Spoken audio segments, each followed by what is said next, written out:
Let's go. What's up? It's Sabrina Carpenter.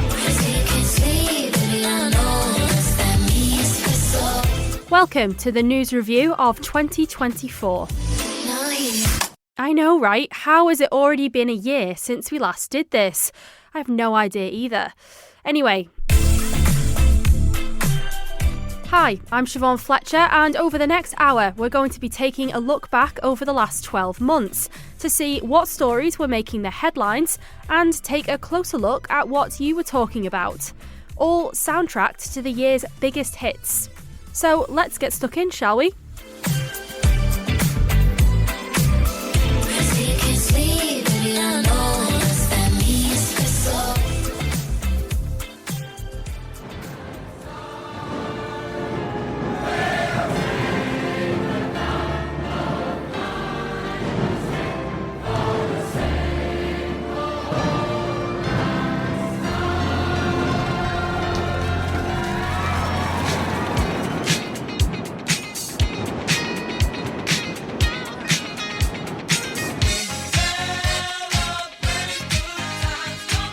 Exactly 5 past midnight. Welcome to Monday, the 1st of January, New Year's Day 2024. And just like that, we're into another year here on the Isle of Man. It's Ben with you on the Nation Station, wishing you Blaen Vinor a very happy new year from all of us here.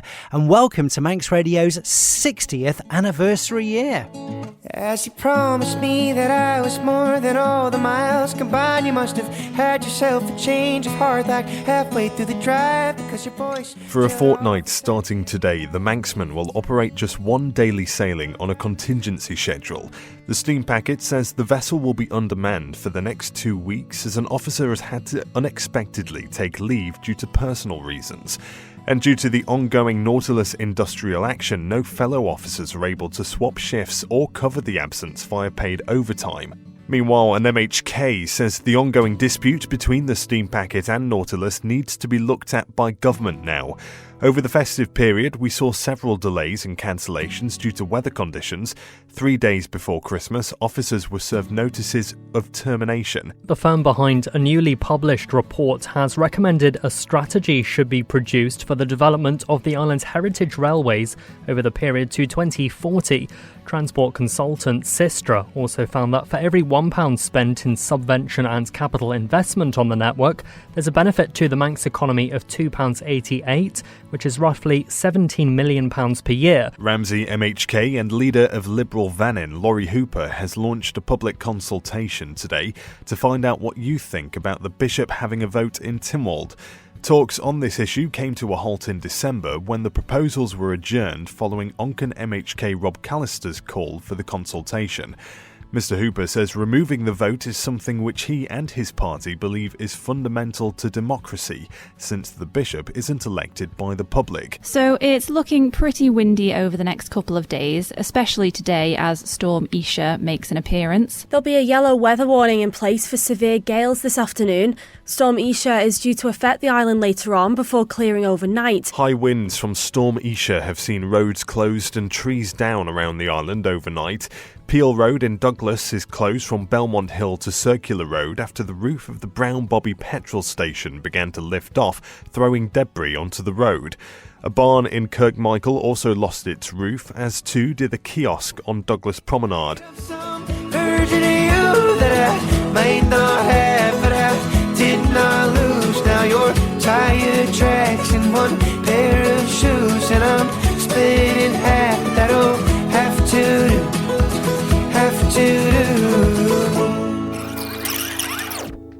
I'm Billie Eilish. Birds of a feather, we should stick together. I know. I want you to stay. A review into government's handling of the COVID pandemic has made 31 recommendations. Kate Brunner's findings include that government should refund the charges imposed on returning residents who had to stay at the Comis Hotel during the COVID pandemic. She also calls for a comprehensive review of emergency powers, for urgent action to ensure oxygen supplies at Nobles, and improved accessibility to government communications. The 3,600-page report has been published this morning. I appreciate how difficult it was for some people to speak to the review and to relive their experiences of what was a terrible time in which people lost their lives. My thanks to all of those members of the public who shared their recollections and experiences with the review, especially those who had been bereaved or harmed. The review includes a recommendation for an equal focus on social and community-based services in the future, including an explicit recognition of the difficulties faced by private care homes, such as the lack of access to bank staff. She's also urging government to carry out analysis of the cause of care home outbreaks and whether different support could have prevented or mitigated them. Well, in the last few moments, we have had a response from government which says the Isle of Man government could have done some things differently during the COVID-19 pandemic, and there are lessons to be learned. On a personal level, I am sorry that people suffered and that hardship was caused.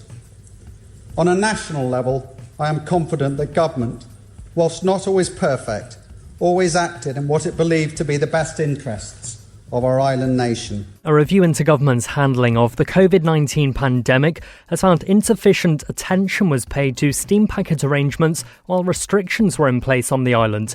Chair of the review, Kate Brunner-KC, says the issues around isolation rules for crew members were reflective of insufficient attention at the borders in general. It's easy to forget now, 4 years on, what an unsettling and frightening period it was for many in our community. No more so than for those workers, both public and private sector, working on the front line, many of whom were either vulnerable to the virus themselves or had loved ones at home who were. They diligently carried on with their jobs, in some cases isolating themselves away from their families, and the debt we owe them as a society should never be forgotten. The teaching union is welcoming the report into government's handling of the COVID-19 pandemic, praising it for highlighting similar concerns raised by head teachers during the outbreak. The National Association of Head Teachers' response comes after review chair Kate Brunner-KC published her findings in a 3,600-page report earlier this week.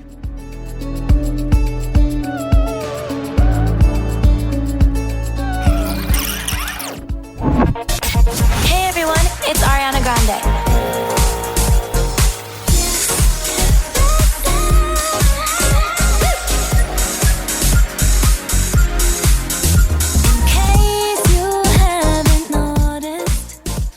A recommendation has been made to close the southern swimming pool at the end of March.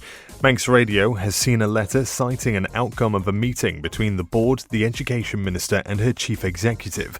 It claims that in February's sitting of Tynwald, Julie Edge will recommend the total closure of the pool, a decision said to have been made purely on financial grounds. It's rare for a budget to pass through Tynwald unanimously, but with just over a month to go until the contents of the 2024 Pink Book are revealed, that's exactly the situation the Treasury Minister faces. All the MHKs representing the south of the island have told me if no provision for the southern swimming pool is made, then there will be no eyes from them. Many of the southern members are already looking at what the current government's doing and asking questions over, can a budget in 2024 be supported? So to come along with something this crude and this having such an impact on so many local people, you're thinking, what is this government doing? Is this government completely out of touch? Probably more resolute than I was before. I gave them the benefit of the doubt last time because there was a promise that the capital projects were coming through and that the high school would come through.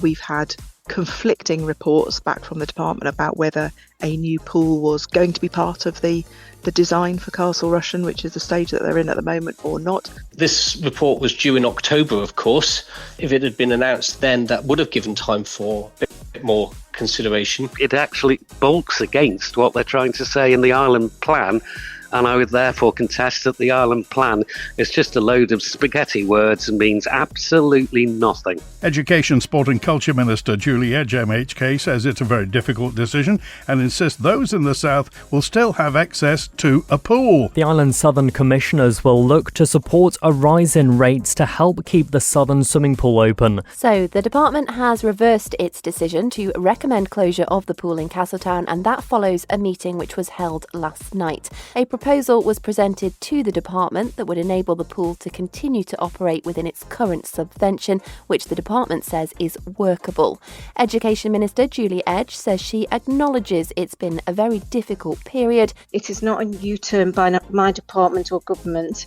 It was a recommendation that was in a joint report that was due to be presented to the February sitting of Tynwald, and I cannot close the swimming pool. I can only recommend it. Why?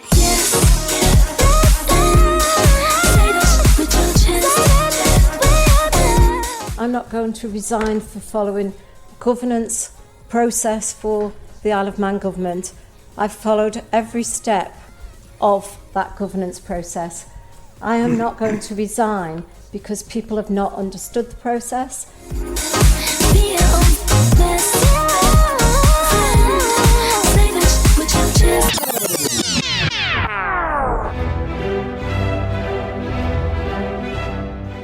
Starting with some breaking news, Julie Edge has been sacked as the Education, Sport and Culture Minister. The Onken MHK has been ousted from her position with immediate effect and replaced by Garth MHK Daphne Kane. The Chief Minister has described it as a strategic mid-term change to the Council of Ministers. Did it come as a surprise? Well, I think there's a lot of underhand operations going on in the background. The facts that I've given out are the correct ones. Some of the ones that, sometimes come out or haven't been. So I delivered a comb-in message to the South and, it seems to have now come back full circle on me.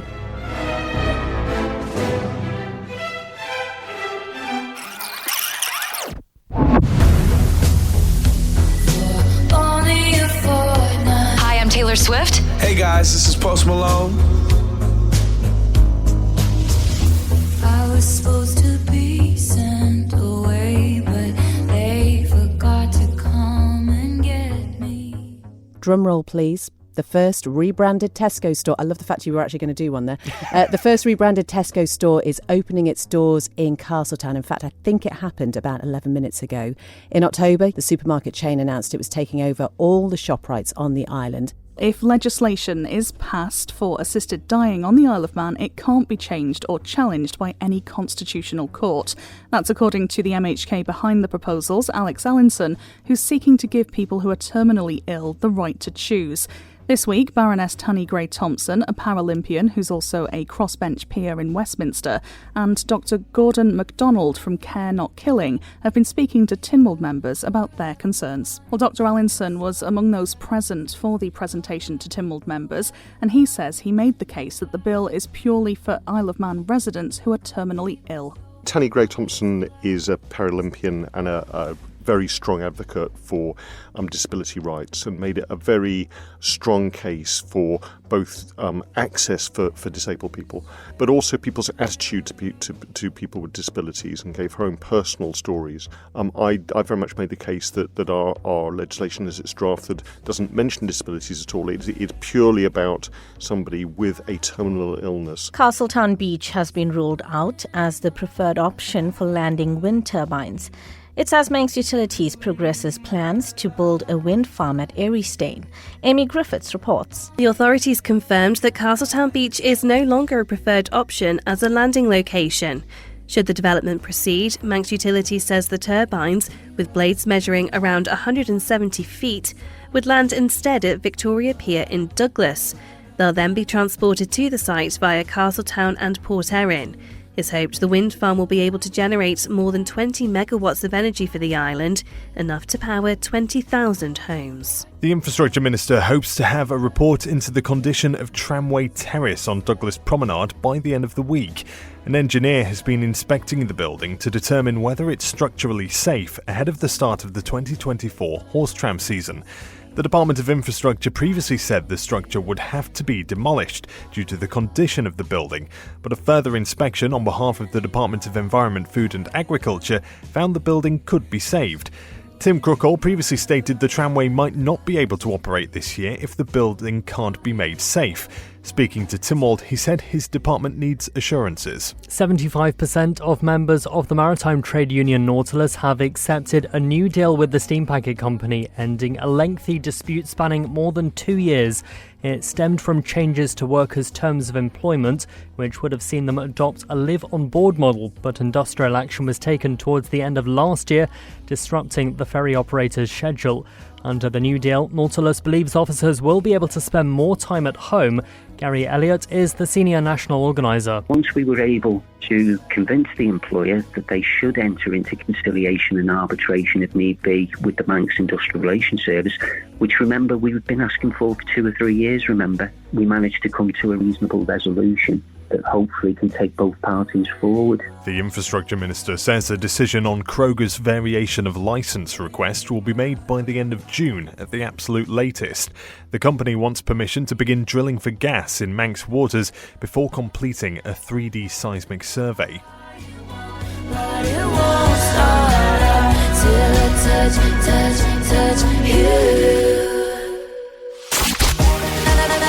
Be like, hey, it's dirty, but don't know who you think that you're confusing. I've been known to miss a red flag. I've been known to put my lover on a pedestal. In the end, those things just Tynwald has approved the budget for the next financial year. Treasury Minister Alex Allinson won the backing of the court for his Pink Book, which sets out how the island's money will be spent during 2024 and 25. Well, the main news from the budget is that the higher rate of income tax is going up from 20 to 22%, with the money made from that being ring-fenced for health. That's led to a warning from the Chief Minister that Manx Care must operate with its new financial budget, or investment in health and social care will have to stop. And there is an absolute need for the recognition across the board and senior management of Manx Care that they must try and seek to operate within their given budget. We always intend to set a balanced budget, and we will be able to do this year. I welcome the additional investment that we have seen. As I say, it will allow us to commit to that ongoing transformation. And I think the key word here is sustainability. Well, during the budget debate today, one MHK criticised the lack of emphasis on the housing crisis. Speaker and Russian member Juan Watterson, who, as we know now, ultimately voted against the budget, says it was noticeably missing. The Treasury Minister, though, has committed £3.2 million to accelerate the design stages for a new Castle Rushen High School. Arbury, Castletown and Maloo member Tim Glover shared his reaction to that. I do welcome the Chief Minister and the Treasury Minister's concrete commitments regarding Castle Rushen High School. The challenge now is to actually see some concrete on the site, but I thank the Speaker for shelving his motion, and I hope now that we can move constructively forward in actually seeing some real progress now. But how did some residents in Douglas feel about the budget? Well, take a listen. 2% on our tax is copable with. There are so many problems on the island at the moment. You know, our roads are falling to pieces. We spend all this money on this boat that seems to be in the harbour more than it's out of the harbour. It's disappointing that the tax has gone up. It's always been part of Manx life. The government, I think, is in crisis here. I'm not very happy about it. Childcare, you know, people have 6, 8 kids and they get everything, never worked. I've worked all my life and pension. Am I getting a big increase to help with my heating? No. Why have so many children if you can't look after them?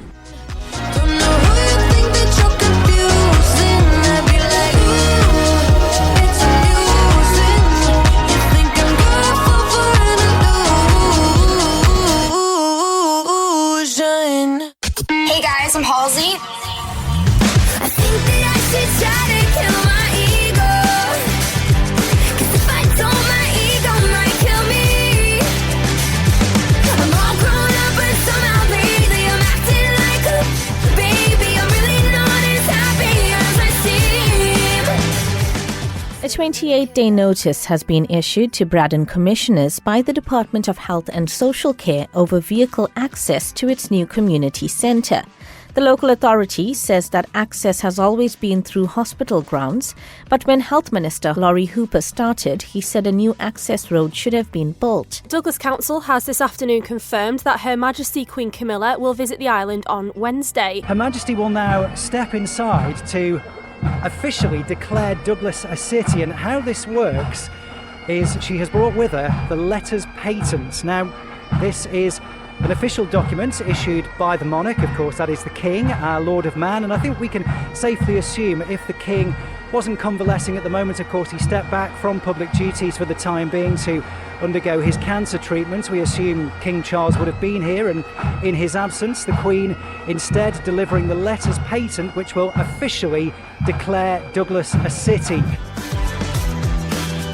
Oh, I can see a plaque coming out. I can see a plaque. Now, there was some question about where the plaque was that the Queen will unveil. Well, we can now tell you that it's just been brought outside of the City Hall, as it is now, and it is covered in royal blue curtains. I don't know if the plaque's actually on it yet. Is it a plaque on it? I don't think so. Hopefully that will appear. Yeah. It's a stand. A plaque stand has arrived. They've got about 15 with some lovely curtains. Yes. Hopefully someone's remembered to get the plaque. I think somebody's holding it, actually. Yes. That looks decidedly like a plaque in that gentleman's hand there.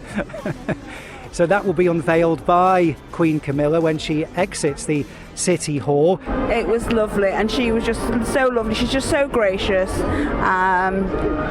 Did you get to speak to her? We did, yeah. We said son came out for her, got to shake her hand.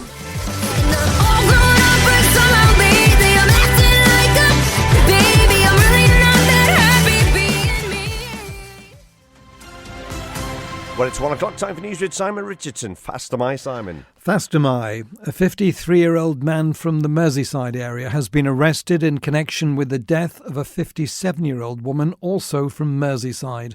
It follows what police describe as an altercation outside the Palace Hotel at around 9:20 p.m. last night. The woman was subjected to an assault, and despite efforts to save her, she died later in Nobles Hospital. A few minutes ago, I spoke to Detective Superintendent Stephen Maddox, who's leading the investigation. We are conducting inquiries into this matter, and we currently have a section of the pavement between the Lido Slip and Palace View Terrace and Douglas cordoned off. A Liverpool man who's been accused of manslaughter has been remanded at the Isle of Man prison. John Meadows of Verney Crescent in Allerton appeared at Douglas Courthouse this morning. The 53-year-old has been charged with causing the death of his partner on Friday evening. Gillian Hughes, who was 57 years old and from Merseyside, died at Nobles Hospital after an altercation outside the Palace Hotel and Casino in Douglas.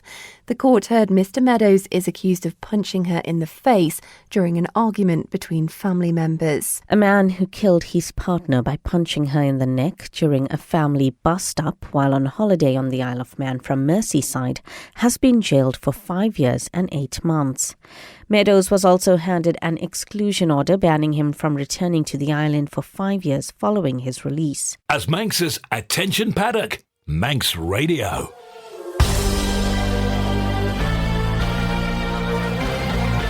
Session abandoned here. We've just had an update with regards to the Isle of Man TT races. The organisers have confirmed that due to the impact of the severe weather conditions earlier in the week, the TT races site will no longer open to the public as planned on Saturday the 25th of May. There'd been a sharp shower just popped up on the mountain. There was another sharp shower popping up elsewhere on the course.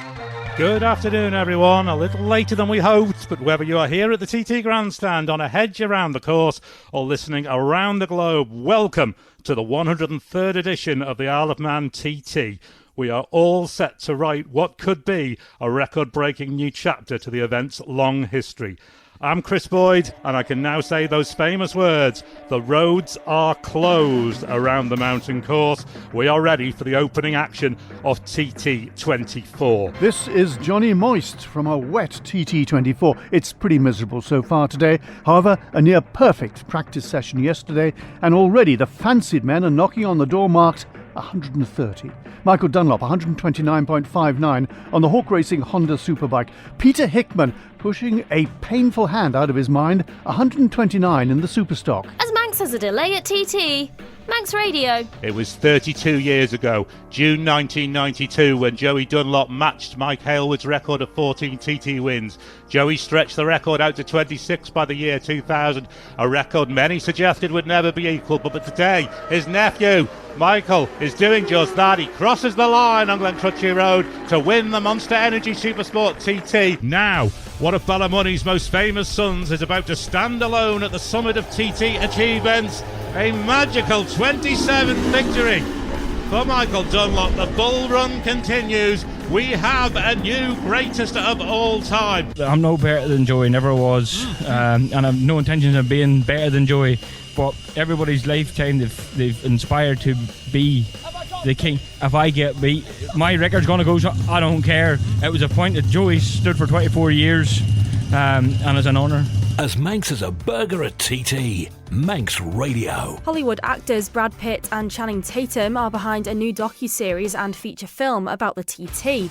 Production on the greatest race on earth has started this week. Well, we've just had the checkered flag waved at the end of the opening sidecar race at the 2024 Isle of Man TT races, and we heard that there was big history made in the first race. Well, there's some local history in this latest one in the sidecar race, because Manx brothers Ryan and Callum Crowe have dominated from start to finish to win the opening 3-lap sidecar TT race 1 today. Here they are to win their first ever TT. Crow boys take victory in the freewheeling.media sidecar TT race 1. It's an Isle of Man victory. The Manx lads have done it. According to our statistics as well at the moment, Ryan and Callum Crowe become the first Manx winners at the TT in any class since 2014.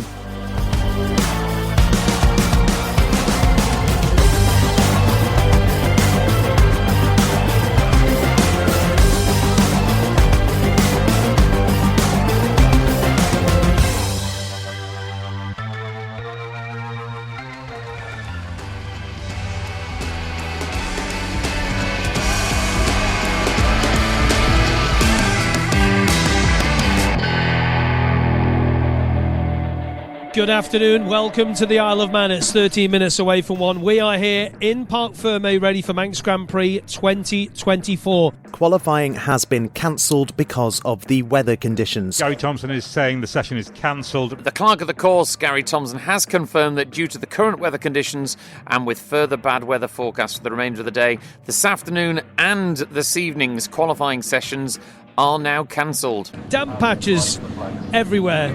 It's just patchy everywhere. Just patch everywhere. A bit tricky. The damp patches. Dampness here.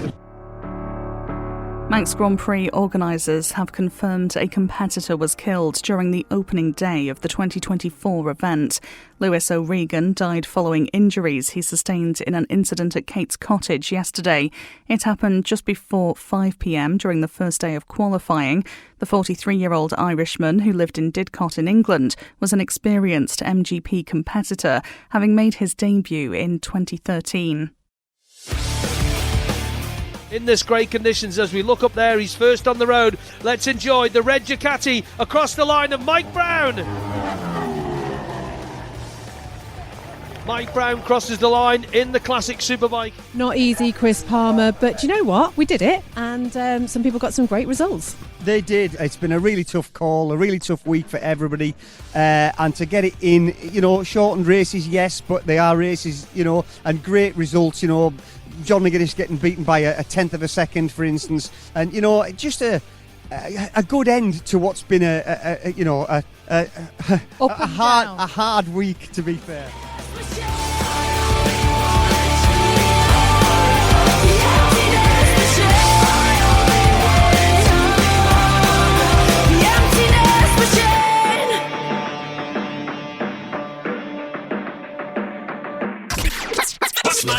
What's my name? Hey yo, what's up? This is Eminem. Slim Shady. Guess who's back? Back again. Shady's back. Tell a friend. Also in cycling, Sir Mark Cavendish will begin his latest charge to make cycling history later this week at the 2024 Tour de France.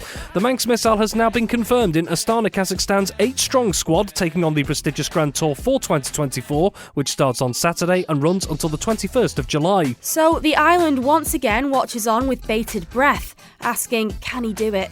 Or to steal another phrase being thrown around a lot at the moment, in this, his final year as a professional racer, at the age of 39, will the Manx missile bring it home? Cavendish switches to the left-hand side, crash behind him, but Cavendish, it's done! It's done! The story is finally complete! Nobody does it better! No one has ever done it better!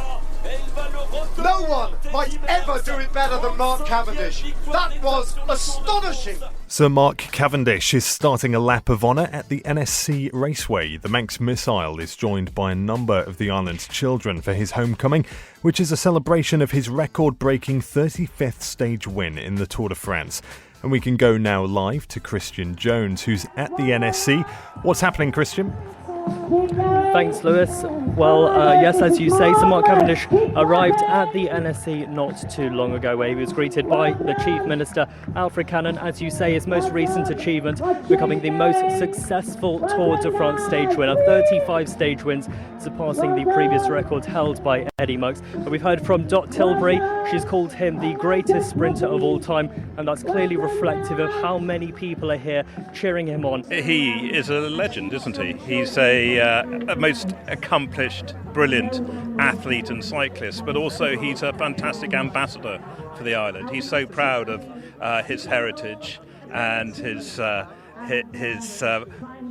island, and I think we should be incredibly proud of him. It's beautiful to see so many people out. Was very, very nice, but the best thing was seeing the amount of kids on the bikes. I know every Tuesday, Dot, longer than before I was riding a bike, was down here with hundreds of kids every week, and to feel that, to see it still going like that, and to see the kids loving riding their bikes, ultimately that's why I do it, to get people on bikes, to get people enjoying riding a bike, to get them to feel what I feel about being on a bike, and to see that joy is evident, is something very, very special.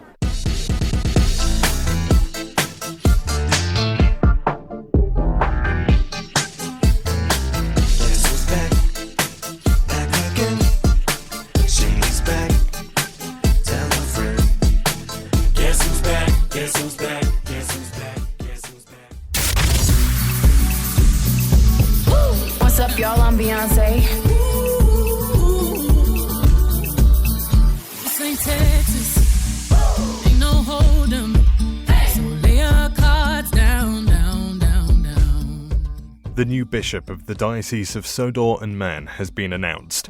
The Venerable Patricia Hillis will take over the role left vacant by Reverend Peter Eagles, who retired in October after 6 years in post. Beth Espy reports. Tricia, as she likes to be known, is currently Archdeacon and Canon of Westminster and also chaplain to the Speaker of the House of Commons. Tricia says she spent many years visiting the island as a guest and is thrilled to be called to make her home here alongside her husband Andrew. A bus service to Cregneash is no longer operating because it wasn't financially viable, according to the Infrastructure Minister. The fate of the number 28 was under the spotlight in this month's sitting of Tynwald, with MHKs demanding to know what was behind the decision. Tim Crookall says his department engaged with other stakeholders, including Manx National Heritage and Visit Isle of Man. He said ultimately there just weren't enough passengers using the service. People will no longer be able to drop off or pick up passengers outside the Isle of Man airport. It's due to an increase in the number of unattended vehicles being left at the front of the terminal and a near-miss incident between an individual and a bus. From 6 a.m. tomorrow, the inner lane will be closed to all traffic. A spokesperson for the Department of Infrastructure said this decision has not been taken lightly, but the safety and security of all customers and staff are our top priorities. Manx Radio understands new restrictions at the Isle of Man airport have been reversed. A new rule implemented this morning meant passengers could not be dropped off or picked up at Ronaldsway. The move was blamed on an increase in the number of vehicles left unattended at the front of the terminal. Manx Radio's man-in-line listener Betty says that's not the information being given out by the airport. She said, yes, I rang the airport and they told me they're not doing that anymore. and it'll be perfectly okay for her to drop her husband off. When did she tell you that? Just about 5 minutes ago. In the last hour, plans for a new sewage treatment works in Peel have been provisionally approved by the Planning Committee.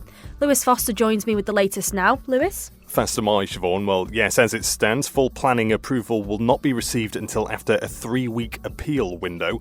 Following this period, various activities will need to be completed before work commences, including the transfer of land ownership to Manx Utilities and addressing the planning conditions required prior to the development commencing. Assuming no appeals are submitted, it's planned that construction will start in early autumn with screening facilities in place by the end of 2025. The owners of a field next to the proposed site of sewage treatment works for the west of the island have appealed against the plans. The project was given the green light last month, but concerns have been raised about the planning process.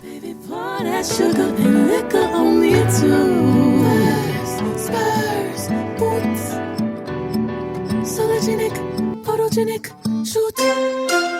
60 years serving you as the nation station. This is Manx Radio.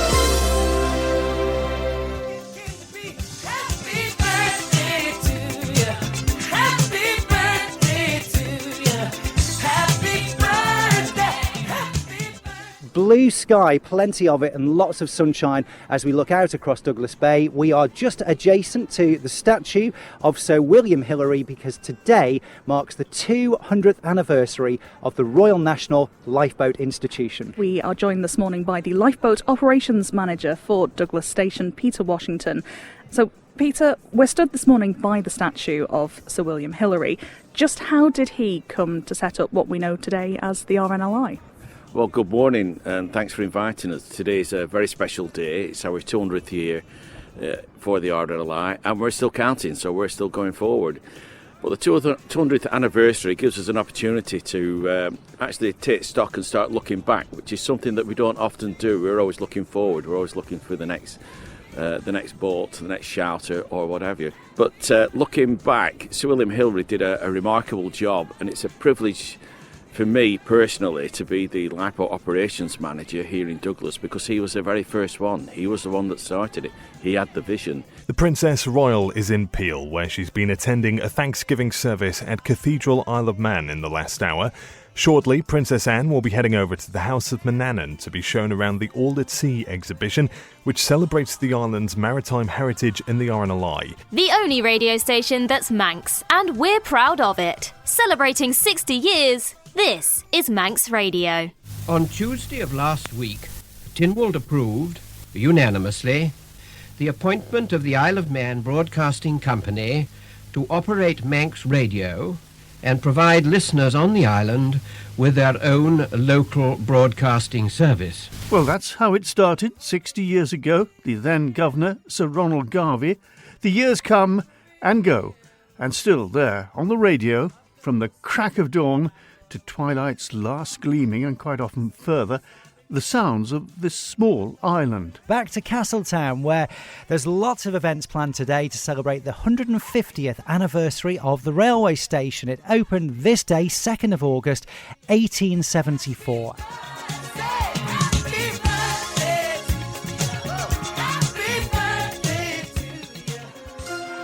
Part of island life for 60 years. This is your Manx Radio.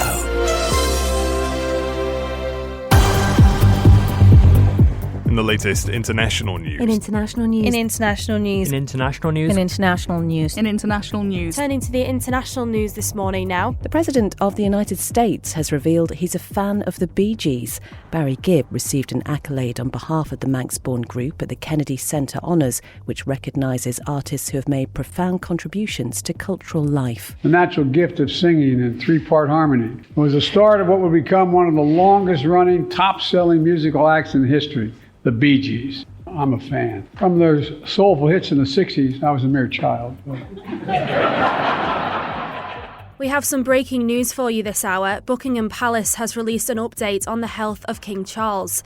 It reveals he has a form of cancer.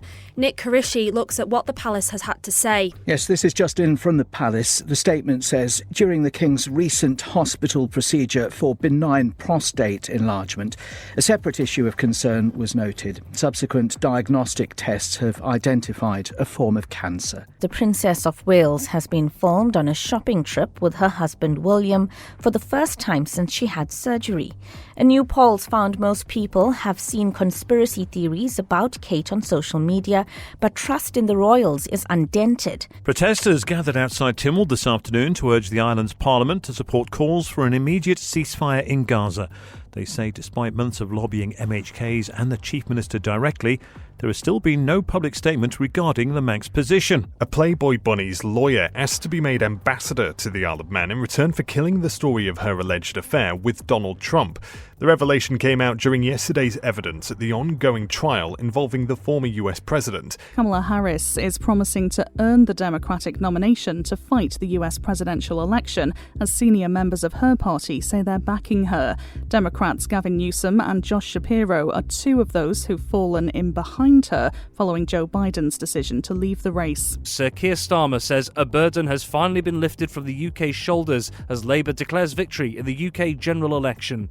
The man who'll be the next Prime Minister claims people can now look forward again. Walk into the morning, the sunlight of hope, pale at first, but getting stronger through the day. Meanwhile, Rishi Sunak conceded defeat in the general election. The Prime Minister was speaking as he won his seat in Richmond in North Yorkshire. The Labour Party has won this general election, and I have called Sir Keir Starmer to congratulate him on his victory.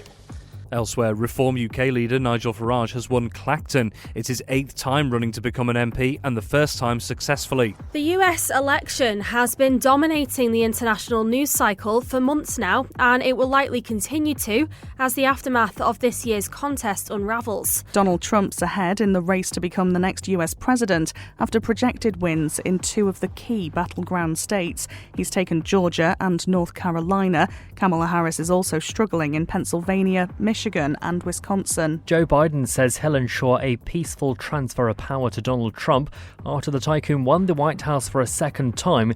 The outgoing president also said that in a democracy, the will of the people always prevails.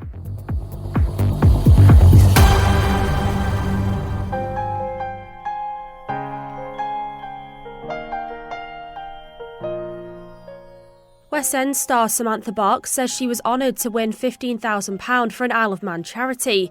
The Manx actor appeared on Celebrity Catchphrase on Saturday evening. She chose to play for the Manx Breast Cancer Support Group in the special festive episode. And it looks like musical theatre fans and proud Manxies will have another opportunity to see Manx actor and singer Samantha Barks on the big screen this year. The blockbuster film Les Miserables will be released next month ahead of the show's upcoming 40th anniversary. It's the final day for Sam Barks in Arundel. She's been playing Elsa from Frozen on stage for more than 3 years. Today, the show closes in London. On social media, Sam says she's in denial that it's over, but adds it's been a magical experience.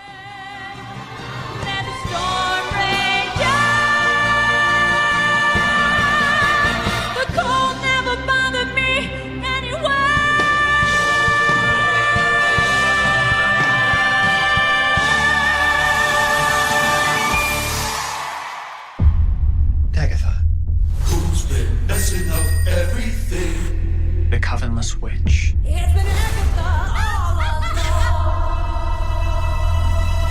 No. What really happened to you? And Manx actor Joe Locke has been nominated for 2 major awards across the pond. The 21-year-old has secured an Independent Spirit Award nomination in the Best Breakthrough Performance category and a Saturn Award nomination in the Best Younger Performer in a TV series category, both for his performance in the Marvel TV series Agatha All Along, which aired on Disney+.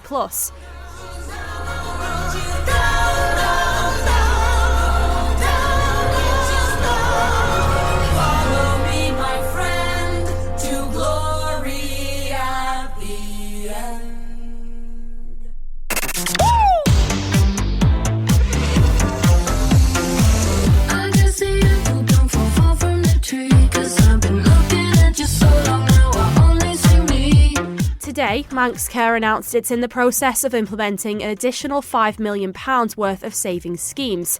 If successful, the board say the measures will bring its overspend down to £8 million this financial year. However, several of the 11 schemes outlined impact patient-facing services, from the Ramsey Minor Injuries Unit to mental health contracts. What was your initial reaction to the response from the Health Minister? Shock. I felt that, again, it's the people of the Isle of Man that are going to be impacted by this, and waiting lists are going to increase. We want to treat our patients, and a lot of these patients that will be affected by these cutbacks are elderly patients.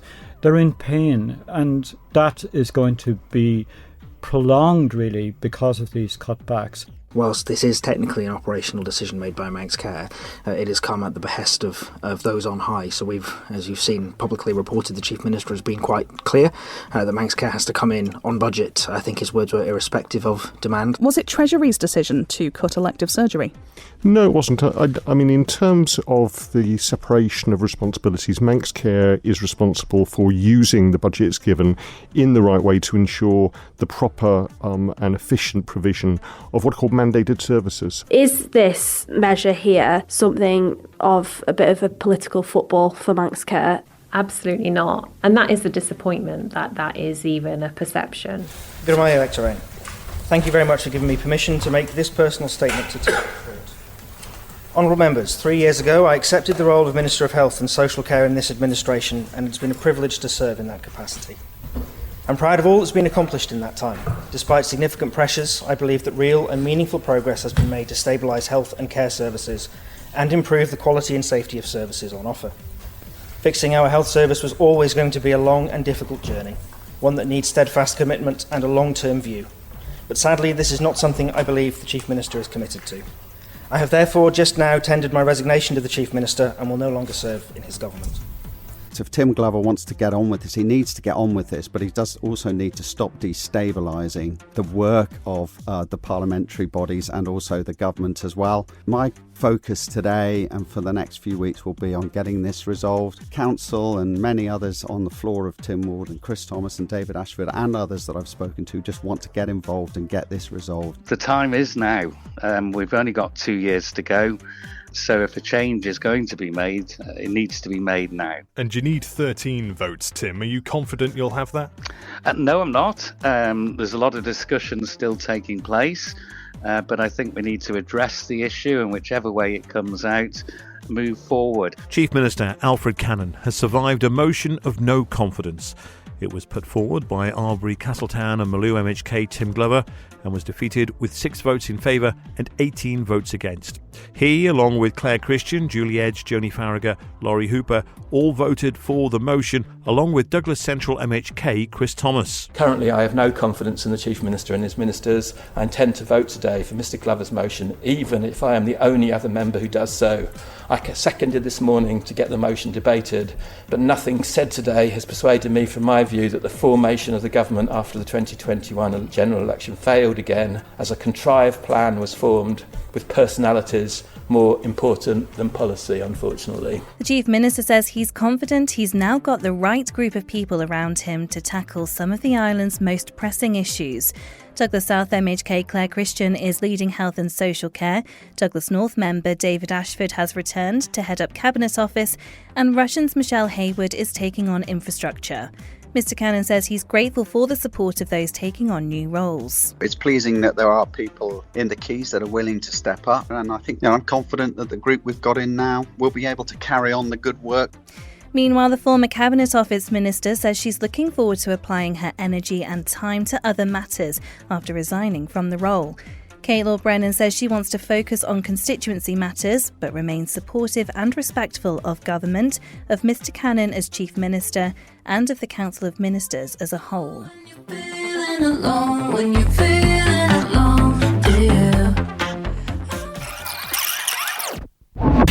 What's up, y'all? This is Post Malone. Hey, it's Morgan Wallen.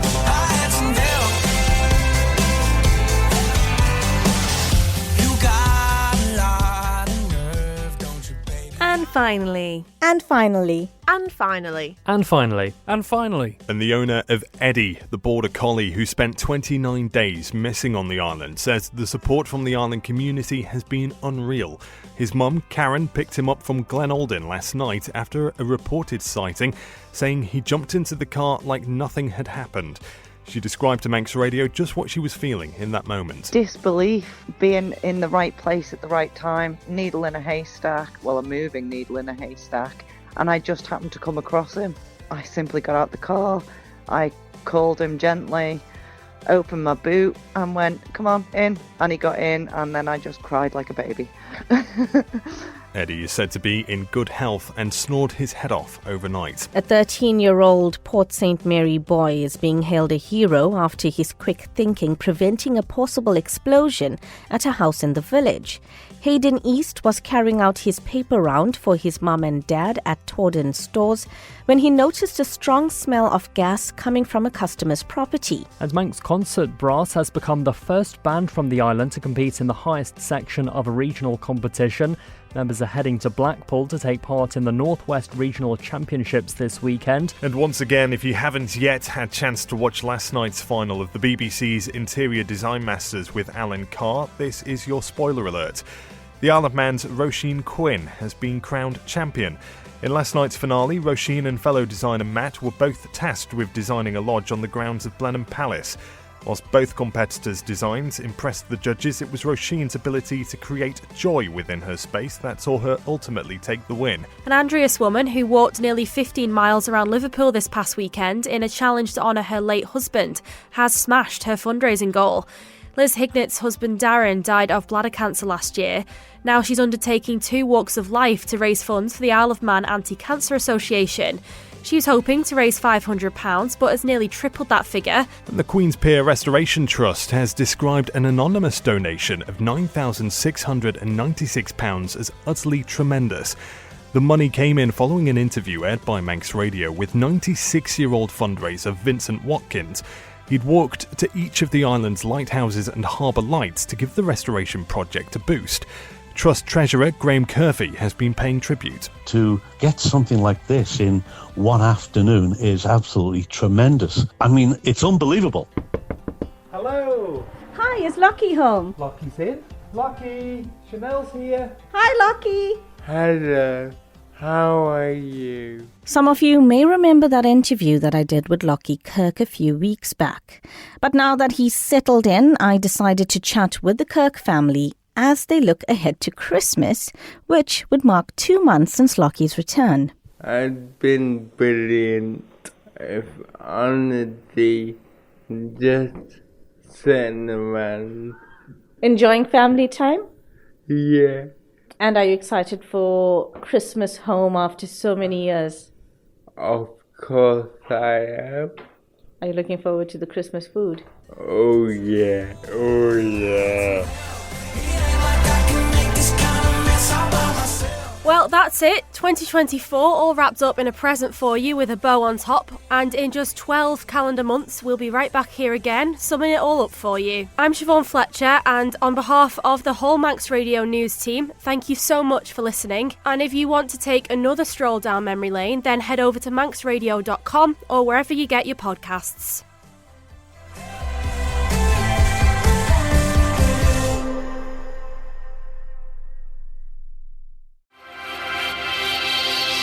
Thank you for making it to the end of the Manx Radio Newscast. You are obviously someone with exquisite taste. May I politely suggest you might want to subscribe to this and a wide range of Manx Radio podcasts at your favourite podcast provider so our best bits will magically appear on your smartphone. Thank you.